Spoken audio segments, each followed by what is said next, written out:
남편의 불륜을 알게 된 순간 나는 울지 않았습니다. 대신 이렇게 다짐했죠. 너희 둘. 내가 그냥 넘어갈 줄 알아. 상간녀를 망신 주려 했던 계획은 처음엔 실패하는 것처럼 보였습니다. 하지만 그건 진짜 복수의 시작에 불과했습니다. 나는 30년간 쌓아온 지혜로 두 사람에게 가장 완벽한 복수를 선물했습니다. 그리고 그 복수는 그들이 평생 후회하게 만들었죠. 이야기를 시작하기 전에 여러분의 구독과 좋아요, 알림 설정은 제가 더 많은 시니어 사연을 전할 수 있는 큰 힘이 됩니다. 특히 오늘 같은 이야기는 여러분의 응원이 있어야만 계속해서 만들어갈 수 있습니다. 지금 바로 구독 버튼과 좋아요, 그리고 알림 설정까지 꼭 눌러주세요. 안녕하세요. 시니어 사연 조각 인생입니다. 오늘 들려드릴 이야기는 한 여성의 치밀하고도 통쾌한 복수극입니다. 배신당한 아내가 어떻게 남편과 상간녀를 무릎 꿇게 만들었는지 그 과정을 생생하게 전해드리겠습니다. 나는 올해 48, 이름은 한민정이다. 20년 넘게 한 남자의 아내로 살아왔다. 남편 정우석은 중견기업 이사였고 아들 하나 딸 하나를 키우며 평범하지만 행복한 삶을 살았다고 믿었다. 주변 사람들도 우리 부부를 부러워했다. 민정이는 복 받았어. 남편이 착하고 돈도 잘 벌잖아. 정말 금슬 좋아 보여. 부럽다. 하지만 6개월 전부터 뭔가 이상했다. 남편의 귀가 시간이 점점 늦어졌다. 주말에도 회사 일이 있다며 자주 나갔고 집에 있어도 휴대폰만 들여다봤다. 내가 다가가면 화면을 재빨리 끄거나 급하게 화장실로 들어가 문을 잠그고 통화했다. 처음엔 회사 일이 바쁜가 보다 싶었다. 하지만 어느 날 결정적인 순간이 왔다. 남편이 샤워하러 들어간 사이 거실 소파에 휴대폰이 놓여 있었다. 평소 같으면 절대 손대지 않았을 휴대폰. 하지만 그날만큼은 손이 저절로 움직였다. 카카오톡 알림이 떠 있었다. 발신자 수진. 내용 오빠. 오늘 저녁 7시 약속 잊지 않았죠? 보고 싶어요. 심장이 쿵 내려앉았다. 수진. 누구지? 나는 황급히 대화 내용을 확인했다. 하지만 이미 대부분이 삭제되어 있었다. 단지 며칠 전 주고받은 짧은 메시지 몇 개만 남아 있었다. 어제 정말 행복했어요. 당신 생각만 해요. 빨리 보고 싶어요. 손이 떨렸다. 눈앞이 하얗게 변했다. 이건 단순한 회사 동료 사이의 대화가 아니었다. 나는 황급히 휴대폰 사진을 찍으려 했다. 하지만 손이 너무 떨려서 제대로 찍히지도 않았다. 그리고 샤워실 문이 열리는 소리가 들렸다. 젠장. 나는 휴대폰을 원래 자리에 놓고 부엌으로 뛰어갔다. 남편이 샤워를 마치고 나왔을 때 나는 싱크대에서 설거지를 하고 있었다. 여보, 저녁 먹을래요? 아니, 나 오늘 회사 회식 있어서 나가야 돼. 또요? 요즘 너무 바쁜 거 아니에요? 회사가 지금 프로젝트 중요한 시기라 미안해. 남편은 서둘러 옷을 갈아입고 집을 나섰다. 회식? 거짓말. 나는 분노가 치밀어 올랐다. 손에 쥐고 있던 접시를 싱크대에 내려놓고 재빨리 옷을 챙겨 입고 뒤를 밟았다. 증거. 그런 거 필요 없어. 직접 눈으로 확인하고 그 자리에서 따져 물을 거야. 남편의 차를 따라가니 강남의 한 고급 이탈리안 레스토랑 앞에서 멈췄다. 남편은 차에서 내려 주위를 두리번거리더니 레스토랑 안으로 들어갔다. 나는 조금 떨어진 곳에 차를 세우고 레스토랑 창문 너머로 남편을 지켜봤다. 그리고 봤다. 남편이 한 여자와 마주 앉아 환하게 웃고 있었다. 여자는 젊었다. 아마 20대 후반에서 30대 초반쯤으로 보였다. 긴 생머리에 화사한 메이크업을 한 그녀는 남편을 보며 수줍게 웃고 있었다. 남편은 그녀의 손을 잡았다. 그 순간 내 심장은 완전히 멈춘 것 같았다. 20년을 함께 산 남자가 다른 여자의 손을 잡고 있었다. 참을 수 없었다. 나는 차에서 내려 레스토랑으로 향했다. 손이 떨렸지만 발걸음은 멈출 수 없었다. 지금 당장 들어가서 따져 물을 거야. 레스토랑 문을 열고 들어섰다. 남편과 그 여자는 나를 보지 못했다. 나는 그들의 테이블로 곧장 걸어갔다. 여보. 남편이 고개를 들었다. 얼굴이 하얗게 질렸다. 민정아. 왜 여기? 회식이라더니. 이게 회식이야? 나는 그 여자를 노려봤다. 당신은 누구예요? 내 남편이랑 뭐 하는 거예요? 여자는 당황한 표정으로 남편을 바라봤다. 오빠 이분이. 오빠. 나는 비웃었다. 내 남편을 오빠라고 불러. 당신 나이가 몇인데? 주변 손님들이 우리를 쳐다보기 시작했다. 남편이 황급히 일어나 내 팔을 잡았다. 민정아, 여기서 이러지 말고 밖에 나가서 얘기하자. 싫어. 여기서 얘기할 거야. 나는 팔을 뿌리쳤다. 당신들, 불륜 관계지. 인정해. 그때 그 여자가 침착하게 말했다. 저 잠깐만요. 오해하시는 것 같은데. 오해? 뭐가 오해야? 우석 오빠는 이미 이혼 준비 중이라고 하셨어요. 아내분이랑은 오래전에 사실상 끝났다고요. 나는 그 말에 머리를 한 대 맞은 것 같았다. 뭐라고? 남편은 고개를 숙였다. 민정아, 우리 집에 가서 얘기하자. 제발. 이혼 준비. 나는 처음 듣는 소린데. 주변 손님들이 수군거렸다. 레스토랑 매니저가 다가왔다. 손님, 다른 손님들에게 불편을 드리고 계십니다. 조용히 해주시겠습니까? 나는 그제야 주변을 둘러봤다. 모든 사람들이 우리를 쳐다보고 있었다. 어떤 사람은 휴대폰으로 동영상을 찍고 있었다. 순간 창피함이 밀려왔다. 나는 아무 준비도 없이 감정적으로 들이댔다. 증거도 계획도 아무것도 없이. 죄송합니다. 나는 황급히 레스토랑을 빠져나왔다. 차에 올라타자마자 눈물이 터져나왔다. 내가 왜 저렇게 행동했지? 바보처럼. 10분쯤 지나 남편이 밖으로 나왔다. 그는 내 차를 찾더니 조수석 문을 열고 탔다. 민정아. 당장 내려. 얘기 좀 하자. 얘기? 무슨 얘기? 당신이 바람 피운 거? 아니면 나 몰래 이혼 준비한 거? 남편은 한숨을 쉬었다. 그래. 수진이랑 사귀고 있어. 그리고 이혼하고 싶어. 직접적인 고백에 가슴이 찢어지는 것 같았다. 왜? 우리 이미 오래전에 끝난 거 알잖아. 5년 동안 우리 부부관계도 없었고, 대화도 없었고, 같은 집에 사는 남남이었어. 나는 할 말이 없었다. 사실 그 말이 틀리지 않았으니까. 그래도 이렇게 하는 건 아니잖아. 다른 여자 만나놓고. 미안해. 하지만 나도 사람이야. 수진이를 만나면서 내가 다시 살아있다는 걸 느꼈어. 남편은 차에서 내렸다. 일주일 안에 정리할게. 이혼 서류 준비해 놓을게. 그리고 떠났다. 나는 차 안에서 한참을 울었다. 집으로 돌아온 나는 거울을 봤다. 눈은 퉁퉁 부어있고 화장은 다 번졌다. 나 오늘 완전히 망했어. 증거도 없이 감정적으로 덤볐다가 오히려 창피만 당했다. 레스토랑에서 사람들 앞에서 소리 지르고 동영상까지 찍혔을지도 모른다.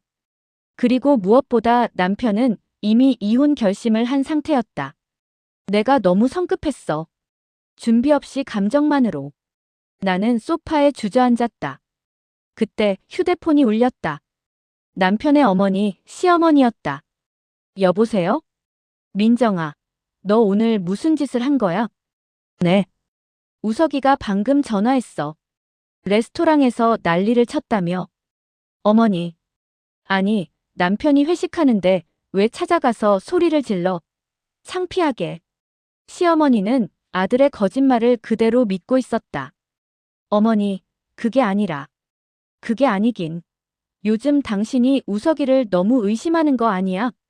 남자는 일 때문에 바쁘면 그럴 수도 있는 거잖아. 나는 입을 다물었다. 설명해봤자 소용없을 것 같았다. 앞으로 우석이 일에 방해하지 마. 알았어? 네. 전화가 끊어졌다. 나는 휴대폰을 내려놓고 천장을 바라봤다. 완전히 실패했어. 나만 악처로 몰렸어. 그날 밤 나는 잠들지 못했다. 오늘의 실수를 곱씹으며 깨달았다. 감정으로는 안 돼. 이렇게 덤볐다간 내가 더 불리해질 뿐이야. 그리고 결심했다. 다시 시작하자. 이번엔 제대로. 냉정하게, 치밀하게 완벽한 증거를 모아서. 그날 이후 나는 완전히 달라졌다. 더 이상 감정적으로 행동하지 않기로 했다. 먼저 인터넷을 뒤졌다.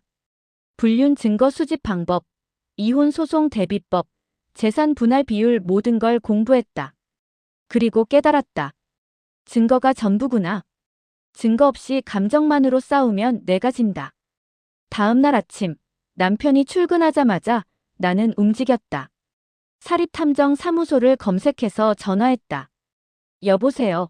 불륜 조사 의뢰하고 싶은데요. 네, 상담 먼저 진행하겠습니다. 언제 오실 수 있으세요? 오늘 당장 갈게요. 먼저 상간녀에 대해 모든 것을 조사했다. 사립탐정을 고용해 그녀의 신상을 파악했다. 이름은 이수진, 29세. 남편이 다니는 회사의 협력업체 마케팅팀 대리였다.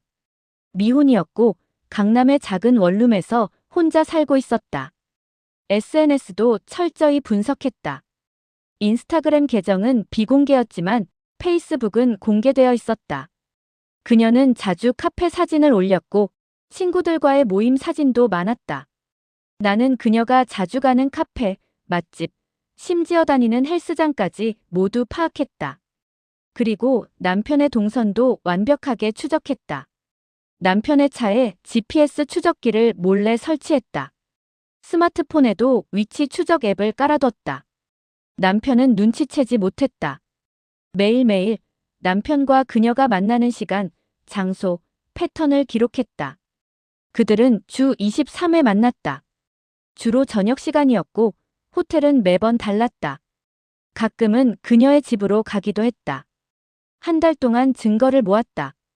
사진 수십 장, 호텔 출입 영상, 통화 녹음 파일, 카드 사용 내역까지. 이 정도면 이혼 소송에서 충분히 이길 수 있는 증거였다. 하지만 나는 단순히 이혼하고 위자료 받는 걸로 만족할 수 없었다. 나는 그들이 후회하게 만들고 싶었다. 뼈저리게. 그러던 어느 날 기회가 왔다. 사립탐정이 내게 연락했다. 부인, 이수진이라는 여자가 다음 주 토요일에 생일 파티를 한다고 합니다. 장소는 강남의 한 레스토랑이고요. 친구들 10명 정도 모인다고 합니다. 남편도 갑니까? 아니요. 남편은 그날 출장 간다고 했습니다. 아마 파티에는 참석 안 할 것 같습니다. 완벽했다. 나는 그날을 복수의 날로 정했다.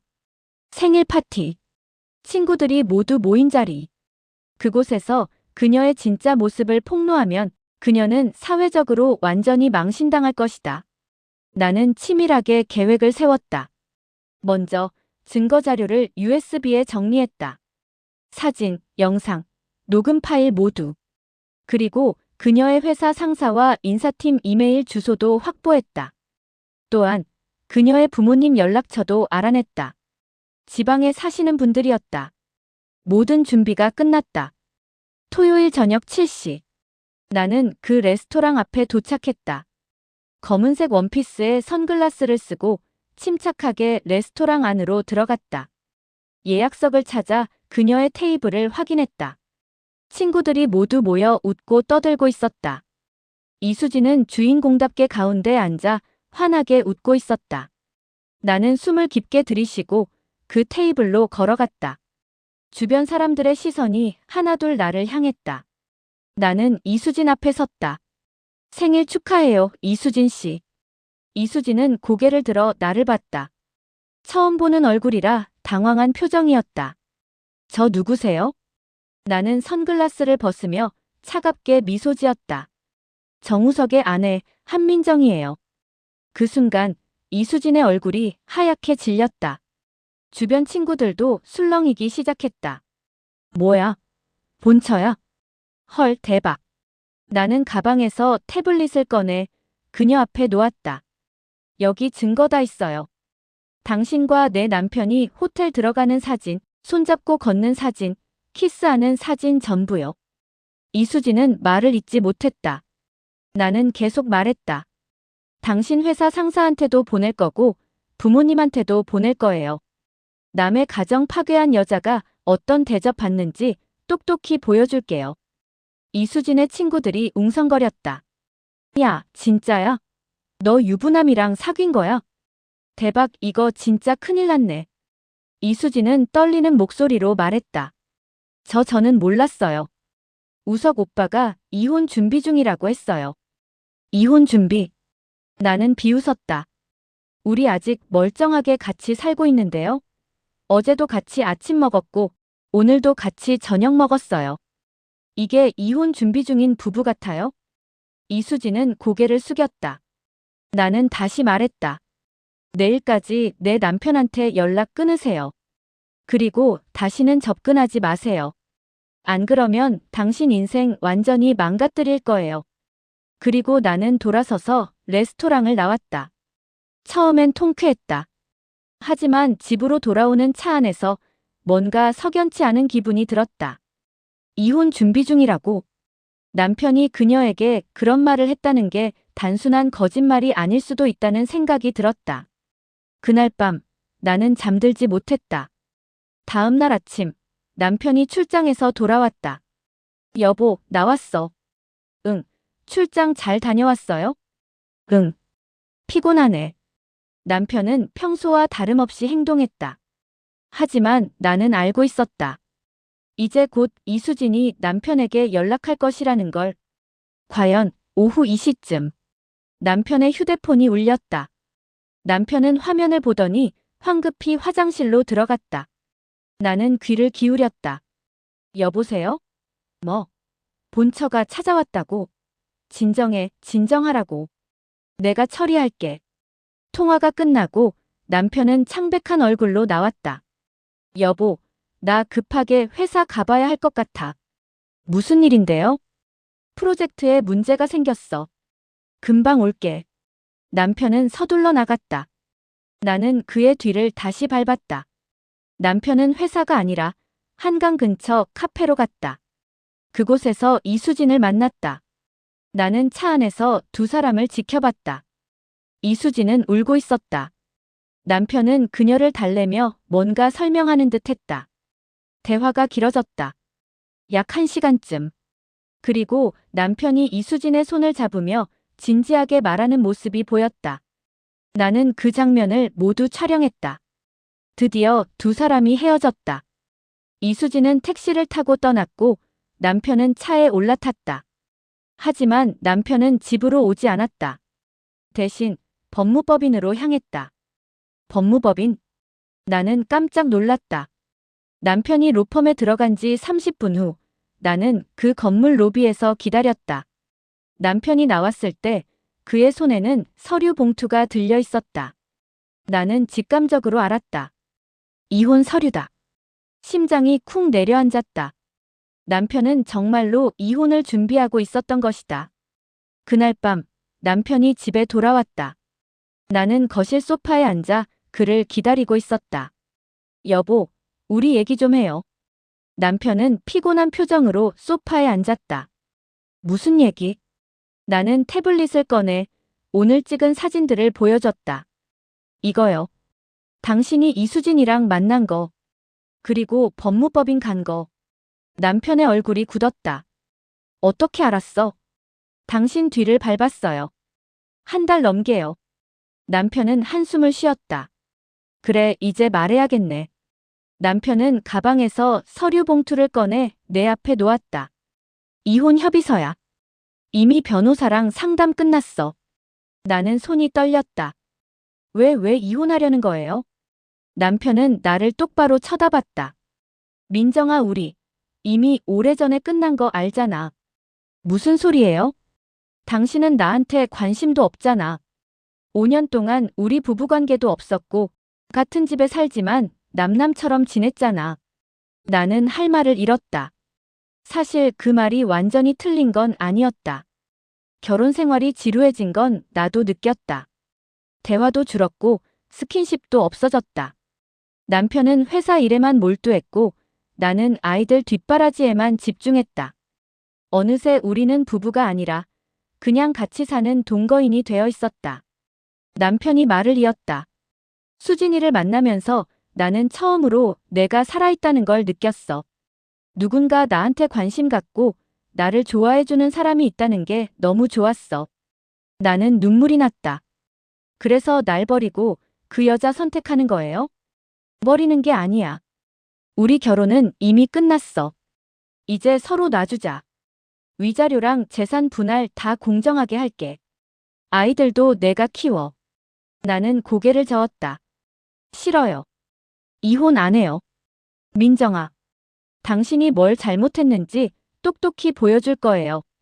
그 여자도 당신도 후회하게 만들 거예요. 나는 일어나서 방으로 들어가 문을 쾅 닫았다. 그날 밤 나는 침대에 누워 생각했다. 단순히 상간녀만 공격해서는 안 된다. 남편도 함께 무너뜨려야 한다. 그리고 나는 새로운 계획을 세우기 시작했다. 다음 날부터 나는 본격적으로 움직였다. 먼저 남편의 회사에 익명으로 제보했다. 귀사의 이사 정우석 씨가 협력업체 직원과 부적절한 관계를 맺고 있으며 이로 인해 회사 기밀이 유출될 위험이 있습니다. 증거 사진과 함께 이메일을 보냈다. 이틀 후 남편은 회사로부터 징계위원회에 회부되었다는 통보를 받았다. 이게 무슨 일이야? 남편은 집에 돌아와 소리쳤다. 회사에서 날 징계하겠대. 누가 제보한 거야? 나는 태연하게 대답했다.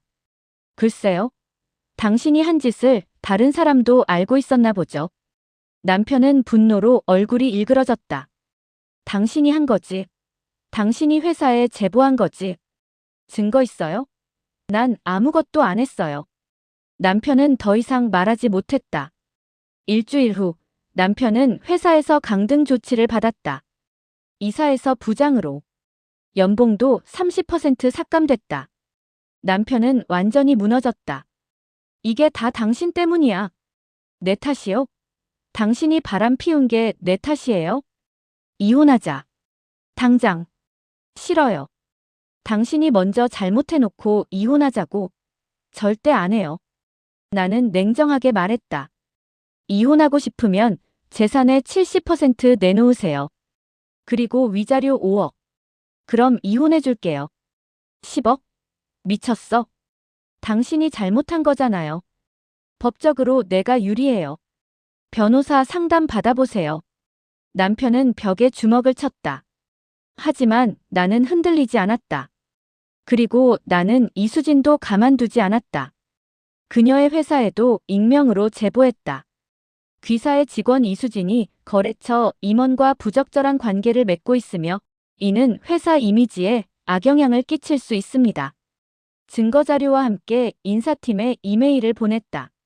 며칠 후 이수진은 회사에서 권고사직을 당했다. 그녀는 남편에게 울며 전화했고 남편은 또다시 나에게 화를 냈다. 당신이 수진이 회사에도 제보한 거지. 그럴 수도 있죠. 잘못한 사람은 대가를 치러야죠. 당신 정말. 남편은 더 이상 말하지 못하고 집을 나갔다. 하지만 내 복수는 거기서 끝나지 않았다. 나는 이수진의 부모님께 직접 연락했다. 여보세요? 이수진 씨 어머님이시죠? 네, 그런데 누구세요? 저는 정우석의 아내입니다. 따님과 제 남편이 불륜 관계인 걸 아시나요? 전화기 너머로 침묵이 흘렀다. 뭐라고요? 나는 모든 사실을 설명했다. 그리고 증거 사진들을 문자로 보냈다. 이수진의 어머니는 충격받은 목소리로 말했다. 죄송합니다. 정말 죄송합니다. 제가 딸을 혼내겠습니다. 혼내는 것만으로는 부족해요. 따님이 제대로 사과하고 다시는 제 남편에게 접근하지 않게 해주세요. 그렇게 하겠습니다. 정말 죄송합니다. 며칠 후 이수진이 내게 직접 전화를 걸어왔다. 저예요. 이수진이요. 할 말 있어요? 죄송합니다. 정말 제가 잘못했어요. 부모님이 너무 충격받으셔서 어머니가 병원에 입원하셨어요. 나는 짧게 대답했다. 그건 안 됐네요. 하지만 그게 제 잘못인가요? 아니요, 제 잘못이에요. 다시는 우석 씨한테 연락 안 할게요. 용서해 주세요. 용서는 당신이 앞으로 어떻게 사느냐에 달려 있어요. 전화를 끊었다. 그로부터 한 달이 지났다. 남편은 완전히 지쳐 있었다. 회사에서의 강등, 이수진과의 이별, 그리고 이혼할 수도 없는 상황. 어느 날 저녁, 남편이 무릎을 꿇고 내 앞에 앉았다. 민정아, 미안해. 나는 그를 내려다봤다. 뭐가 미안한데요? 내가 잘못했어. 당신을 배신했어. 수진이한테 빠져서 우리 가정을 파괴하려고 했어. 이제 알았어요? 용서해줘. 다시 시작하자. 이혼 안 할게. 당신이랑 계속 살게. 나는 차갑게 웃었다. 당신이 원해서가 아니라 선택지가 없어서 그러는 거잖아요. 아니야, 진심이야. 진심? 나는 남편의 턱을 들어올렸다. 당신의 진심은 믿을 수 없어요. 하지만 조건이 있어요. 조건? 첫째, 재산의 절반을 내 명의로 이전하세요. 둘째, 집도 내 명의로 바꾸세요. 셋째, 매달 생활비 500만 원씩 내 통장으로 입금하세요. 남편은 당황한 표정으로 나를 봤다. 그건 너무 과한 거 아니야?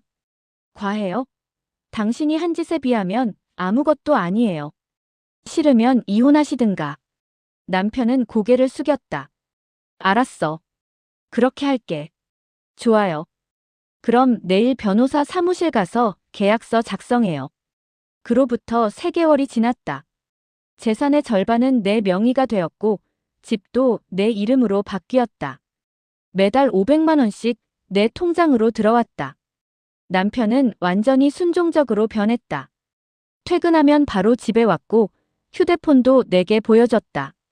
주말에는 집안일을 도왔고 나에게 잘 보이려고 애썼다. 하지만 나는 냉정했다. 남편을 용서한 척했지만 내 마음은 이미 떠나 있었다. 어느 날 나는 변호사 사무실을 찾아갔다. 이혼 소송 준비해 주세요. 네. 그런데 부인, 남편분이랑 다시 잘 지내신다고 하지 않으셨나요? 겉으로만요. 재산 정리 다 끝났으니 이제 이혼할 거예요. 아, 그렇군요. 변호사는 고개를 끄덕였다. 재산 분할은 이미 끝나셨으니 위자료와 양육권만 정리하면 되겠네요. 위자료 3억 청구할 거예요. 그리고 양육권은 당연히 제가 가져갈 거고요. 충분히 가능합니다. 남편분의 불륜 증거가 명확하니까요. 나는 미소 지었다. 좋아요. 빨리 진행해 주세요. 일주일 후 남편에게 이혼 소송 통지서가 날아갔다. 남편은 집에 돌아와 소리쳤다. 이게 무슨 짓이야? 다시 잘 지내기로 하지 않았어? 나는 소파에 앉아 태연하게 대답했다. 당신이 그렇게 믿었으면 된 거죠. 나는 처음부터 이혼할 생각이었어요. 뭐? 재산 절반 챙기고 위자료 받고 깔끔하게 정리하려고 한 거예요. 당신이 순순히 협조해줘서 고마워요. 남편은 벽에 주먹을 쳤다. 당신 정말 나쁜 여자야.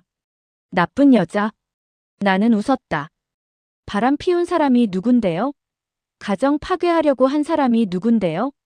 남편은 할 말이 없었다. 이혼 소송 받아들이세요. 어차피 당신은 질 거예요. 증거가 다 있으니까. 3개월 후 이혼 판결이 났다. 재산 분할 60%, 위자료 2억 5천, 양육권은 내가 가져갔다. 남편은 완전히 무너졌다. 재산의 대부분을 잃었고 회사에서는 이미 강등당했고 이수진과도 헤어졌고 자식들과도 떨어지게 됐다. 판결이 끝나고 법정을 나서는데 남편이 뒤에서 불렀다. 민정아. 나는 돌아봤다. 내가 정말 잘못했어. 용서해줘. 나는 차갑게 미소 지었다. 이제 와서 용서. 너무 늦었어요. 그리고 나는 돌아서서 걸어 나왔다. 밖으로 나오니 햇살이 따뜻했다.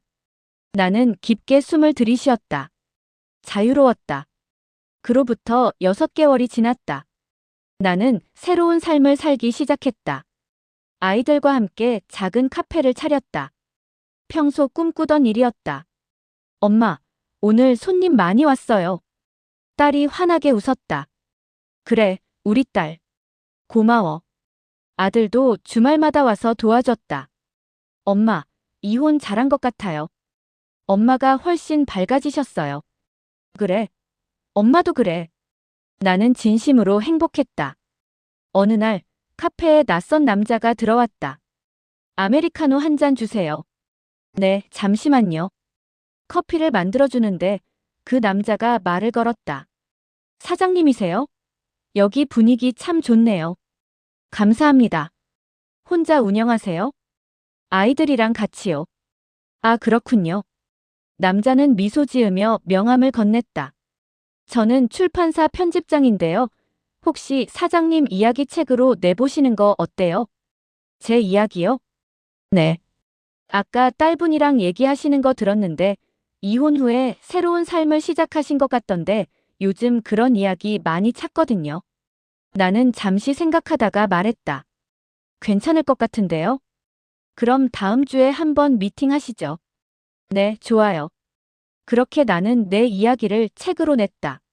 제목은 배신자들에게 보내는 완벽한 복수. 책은 베스트셀러가 됐다. 많은 여성들이 내게 연락했다. 저도 남편 바람 피워서 고민이에요. 어떻게 하면 될까요? 증거 확보가 제일 중요해요. 그리고 감정에 휘둘리지 말고 냉정하게 계획 세우세요. 나는 비슷한 처지의 여성들을 도와주기 시작했다. 상담도 해주고 법률 정보도 알려주고 심리적으로 지지해줬다. 그들은 내게 고마워했다. 민정 씨 덕분에 용기 얻었어요. 저도 이혼하고 새로운 삶 살 수 있을 것 같아요. 나는 그들의 말을 들으며 뿌듯했다. 내 고통이 다른 사람들에게 도움이 되고 있다는 게. 어느 날 카페에 이수진이 찾아왔다. 안녕하세요. 나는 그녀를 보며 차분하게 말했다. 앉으세요. 이수진은 조심스럽게 앉았다. 저 사과하러 왔어요. 그때 정말 죄송했어요. 이제 와서요? 늦었지만 그래도 해야 할 것 같아서요. 제가 정말 잘못했어요. 남의 가정을 파괴하려고 한 거 평생 후회하고 있어요. 나는 그녀를 바라봤다. 예전처럼 화려하지 않았다. 화장기 없는 얼굴에 수수한 옷차림. 많이 지쳐 보였다. 지금 뭐 하세요? 작은 회사에 다녀요. 부모님 병원비 벌려고요. 그래요. 민정 씨 정말 죄송해요. 용서해달라는 건 아니고 그냥 사과하고 싶었어요. 나는 잠시 침묵하다가 말했다. 용서는 시간이 필요해요. 하지만 당신이 진심으로 반성한다면 언젠가는 용서할 수 있을 거예요. 이수진은 눈물을 흘렸다. 감사합니다. 정말 감사합니다. 그녀는 일어나 깊게 인사하고 카페를 나갔다. 나는 창밖으로 그녀의 뒷모습을 바라봤다. 복수는 달콤했지만 용서는 더 자유롭게 만들었다. 그로부터 1년이 지났다. 나는 두 번째 책을 냈고 강연도 다니기 시작했다. 여러분, 배신당했을 때 가장 중요한 건 무너지지 않는 거예요. 울고 싶으면 울어도 돼요. 하지만 그 다음엔 일어서야 해요. 청중들이 박수를 쳤다. 복수는 감정이 아니라 전략이에요. 냉정하게 증거를 모으고 법적으로 대응하고 당당하게 권리를 찾아야 해요. 더 큰 박수가 터져나왔다. 그리고 가장 중요한 건 복수 후에 행복하게 사는 거예요. 그게 진짜 복수예요. 강연이 끝나고 한 여성이 다가왔다. 민정 씨, 정말 존경해요. 저도 민정 씨처럼 당당하게 살고 싶어요. 할 수 있어요. 누구나 할 수 있어요. 나는 그녀의 손을 꼭 잡아줬다. 어느 주말 오후, 나는 카페 테라스에 앉아 커피를 마시고 있었다. 아이들은 안에서 손님들을 응대하고 있었고 따뜻한 햇살이 내리쬐고 있었다. 휴대폰이 울렸다. 전 남편이었다. 여보세요. 민정아, 나야. 무슨 일이에요? 그냥 내가 잘 지내는 것 같아서 다행이다 싶어서. 나는 미소 지었다. 네, 잘 지내요. 아주. 미안해. 정말 미안해. 이제 그만해요. 다 지난 일이에요. 행복해라. 너는 그럴 자격이 있어. 당신도 행복하세요. 전화를 끊었다. 나는 하늘을 올려다봤다. 구름 한 점 없는 맑은 하늘이었다. 그날 이후 나는 더 이상 복수를 생각하지 않았다. 남편도 이수진도 모두 과거가 됐다. 중요한 건 지금이었다. 나는 내가 사랑하는 일을 하고 있었고, 내가 사랑하는 사람들과 함께 있었고, 무엇보다 나 자신을 사랑하고 있었다. 복수는 그들을 무너뜨리는 게 아니었다. 복수는 내가 일어서는 것이었다. 그들이 후회하게 만드는 가장 좋은 방법은 내가 행복해지는 것이었다. 그리고 나는 행복했다. 진심으로. 카페는 3호점까지 생겼다. 나는 작은 사업가가 되었고 아이들은 모두 대학을 졸업했다.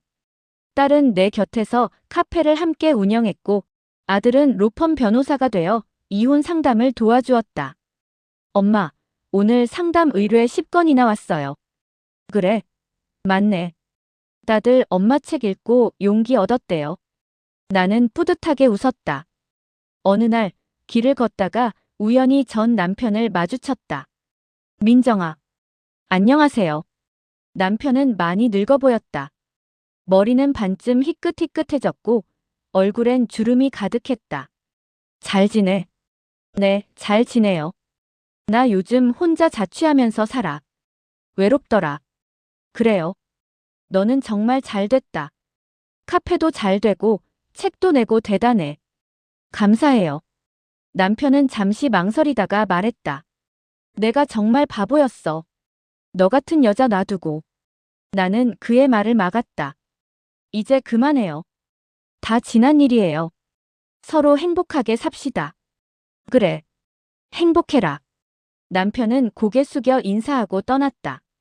나는 그의 뒷모습을 보며 생각했다. 복수는 끝났다. 이제는 진짜 내 인생을 살 시간이다. 오늘 이야기는 여기까지입니다. 남편의 배신에 무너지지 않고 치밀한 복수로 일어선 한 여성의 이야기였습니다. 하지만 가장 중요한 건 복수 그 자체가 아니라 복수 후에 찾아온 진짜 행복이었습니다. 배신당했을 때 우리는 두 가지 선택을 할 수 있습니다. 무너지거나 일어서거나. 한민정은 일어서기로 선택했고 그 선택이 그녀의 인생을 완전히 바꿔놓았습니다. 여러분도 혹시 비슷한 상황에 계신가요? 기억하세요. 당신은 무너질 사람이 아닙니다. 당신은 일어설 수 있는 사람입니다. 그리고 가장 완벽한 복수는 당신이 행복해지는 것입니다. 오늘도 제 채널 시니어 사연 조각 인생을 찾아주셔서 감사합니다.